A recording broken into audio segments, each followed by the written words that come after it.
Jean chapitre 2. Je lis au nom de Jésus. À Cana, Jésus change l'eau en vin. Le troisième jour, il y a un mariage dans le village de Cana en Galilée. La mère de Jésus est là. On a aussi invité Jésus et ses disciples au mariage. À un moment, il n'y a plus de vin. Alors la mère de Jésus lui dit, « Les gens n'ont plus de vin. » Jésus lui répond, « Mère, qu'est-ce que tu me veux?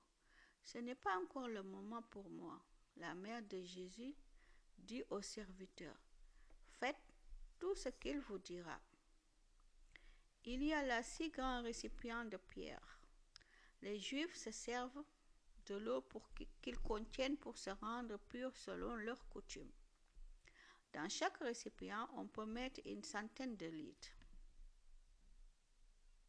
Jésus dit aux serviteurs, « Remplissez ces récipients avec de l'eau. » Les serviteurs les remplissent jusqu'au bord. Jésus leur dit, « Maintenant, prenez de cette eau et apportez-la au responsable du repas. » Les serviteurs lui emportent. Le responsable du repas goûte l'eau qui est devenue du vin. Il ne sait pas où on a pris ce vin. Mais les serviteurs qui ont pris de l'eau dans les récipients le savent. Alors le responsable du repas appelle le marié et il lui dit, « Tout le monde sert d'abord le bon vin, et quand les invités ont beaucoup bu, on sert du vin moins bon. Mais toi, tu as gardé le bon vin jusqu'à maintenant. » C'est le premier signe étonnant que Jésus fait. Cela se passe à Cana, en Galilée. Jésus montre ainsi sa gloire et ses disciples croient en lui. Ensuite, il va à Capernaum avec sa mère, ses frères et ses disciples. Ils y restent seulement quelques jours. Jésus chasse les vendeurs du temple de Jérusalem. C'est bientôt la fête juive de la Pâque et Jésus va à Jérusalem.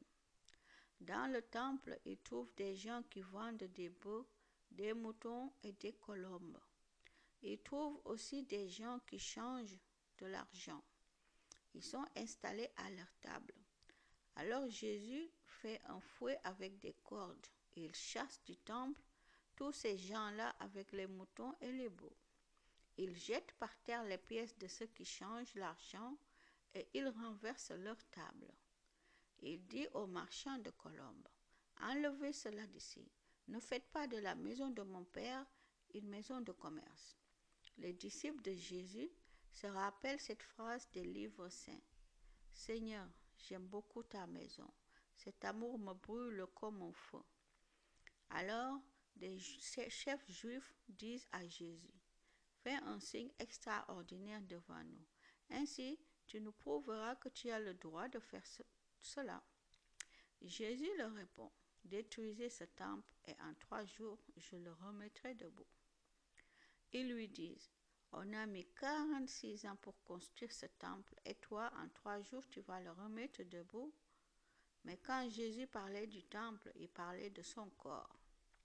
C'est pourquoi, quand Jésus se réveillera du milieu des morts, ses disciples se souviendront qu'il a dit cela.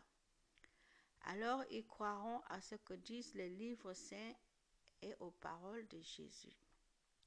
Jésus sait ce qu'il y a dans le cœur des gens. Pendant la fête de la Pâque, Jésus est à Jérusalem.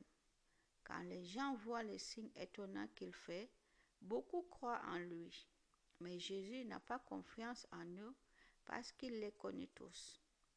Il n'a pas besoin qu'on le renseigne sur les gens. Lui, il sait ce qu'il y a dans le corps humain. Amen.